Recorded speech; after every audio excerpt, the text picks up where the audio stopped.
À Nuaillé, près de Cholet, Annie et Daniel ont décidé de prendre le taureau par les cornes pour ne pas subir la crise.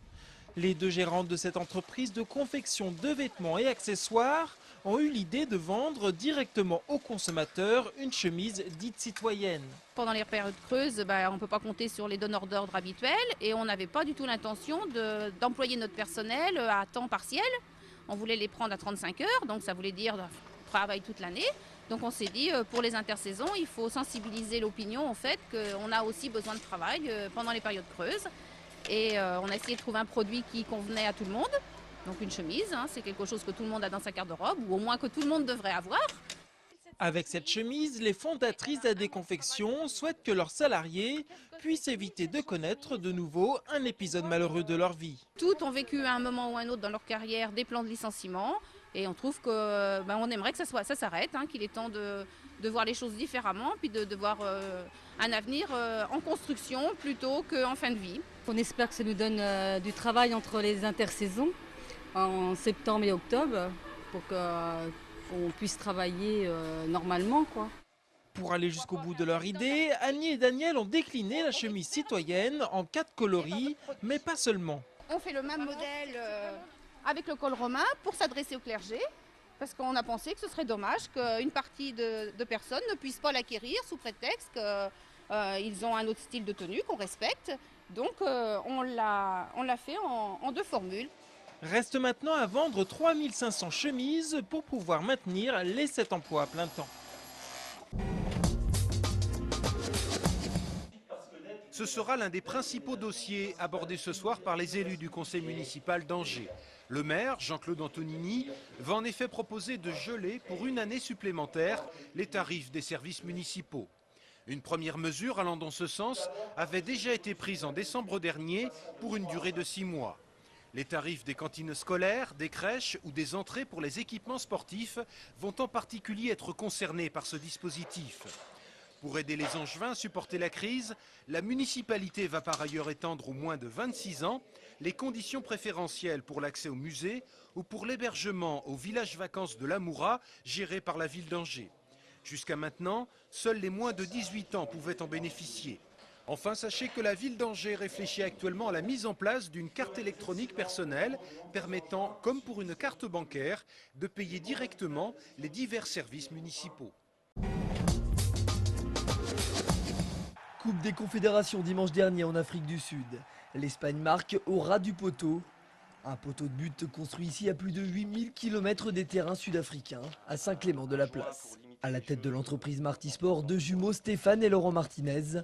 Depuis 23 ans, ils dirigent l'entreprise familiale et la chaîne de production grâce à laquelle ils équipent des terrains partout dans le monde. Les sportifs, des amateurs jusqu'aux professionnels, ont tous un jour ou l'autre utilisé des équipements conçus ici. Du stade de quartier à celui d'Angesco, de Roland-Garros à la finale de la Ligue des Champions l'an dernier. À chaque fois, des équipements Martisport. En 2008, l'entreprise a réalisé plus de 4 millions d'euros de chiffre d'affaires. L'an prochain, les buts de la Coupe du Monde de football devraient même être produits ici. C'est une fierté, oui, puisqu'on ne peut pas parler de contrat du siècle au niveau du montant, mais oui, c'est une fierté, c'est quand même un événement le plus médiatisé du monde, c'est le plus grand événement sportif, footballistique. Et oui, d'avoir été choisi pour accompagner sur les 10 stades de la Coupe du Monde cet événement majeur, oui, on est sur un petit nuage, il faut l'admettre. En octobre prochain, 8 mois avant la Coupe du Monde, Stéphane et Laurent souffleront la 30e bougie de l'entreprise.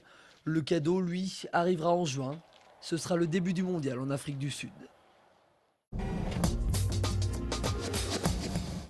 En costume de meneur d'oie, de paysans ou de moines, des centaines d'Angevins ont célébré samedi dans les ruelles de la vieille ville le 600e anniversaire de la naissance du bon roi René.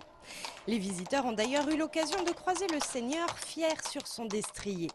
Mais surtout, ils ont pu profiter de différents spectacles en lien avec les passions qu'avait le fameux roi au XVe siècle. Le tout interprété par des amateurs provenant d'associations et de maisons de quartier, ces danseurs par exemple. Ils dansent des danses médiévales, habillés en costume, et c'est vrai que c'est magnifique. Alors après, je ne sais pas comment ça s'appelle exactement au niveau des positions, mais c'est vrai que ça rappelle ce qu'on voit au niveau des pièces de théâtre ou dans les vieux films. Des bénévoles de tous les âges ont participé aux festivités et certains, comme ces cavalières, ont dû beaucoup répéter. Et ça fait 3 mois qu'ils sont dessus. Je trouve ça vachement sympa, quoi. Ça les met en valeur, ça permet d'amener les jeunes des quartiers ou même tous les habitants des quartiers dans le centre-ville. Ça se trouve, il y en a plein d'entre eux qui sont jamais venus, même dans le vieux Villanger, quoi. Ils y viennent, mais très peu. Je trouve ça génial. L'animation qui a fait l'unanimité, le trébuchet miniature installé devant le château. C'est un joli jouet, ça attire pas mal les enfants. Ouais. C'est pas trop dur à manœuvrer, il suffit de tirer sur la petite corde. Et les enfants s'en sont donnés à cœur joie. C'était vraiment très impressionnant. Bah, c'est bien, c'était impressionnant et c'est la corde elle lâchait. Et après le ballon il volait. C'est bien parce que ça fait longtemps qu'on l'a pas vu ça, on l'a jamais essayé. Et c'est bien parce que les enfants ils ont le droit d'essayer. Tous les bénévoles ont terminé la journée au château où un grand banquet avait été organisé pour les remercier. C'est la belle surprise et c'est magnifique. Oui, vous trouvez ça chouette? C'est très beau, la décoration, l'ambiance, tout est bien. Une bonne journée, une bonne soirée. Tout est très bien, c'est formidable. Un souvenir inoubliable. Un souvenir à revivre très bientôt. À partir du 14 juillet, Angers 7 diffusera un reportage complet d'1 heure consacré à cette grande journée d'anniversaire.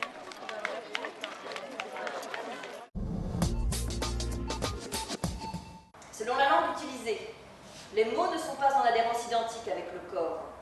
Nous faisons un long travail à partir des différentes langues, français, anglais, allemand, italien, japonais, espagnol. Le bibliothéâtre et son tambour viennent de s'installer dans les jardins du Conseil général, côté boulevard Foch à Angers. Ce lieu permet, dans le cadre du Festival d'Anjou, de déguster quelques lectures le midi ou l'après-midi. Ce tambour est conçu comme une boîte magique, comme un théâtre. On s'y sent très confortable. Ça permet une proximité pour nous comédiens avec le public et un univers très feutré, très intime, proche. Oui, c'est vraiment très agréable. Oui. Pour le verbe prendre, par exemple. Comptez entre 2 et 4 € la séance. À noter que samedi, pour le dernier jour, il y aura des lectures toute la journée et que l'entrée sera gratuite.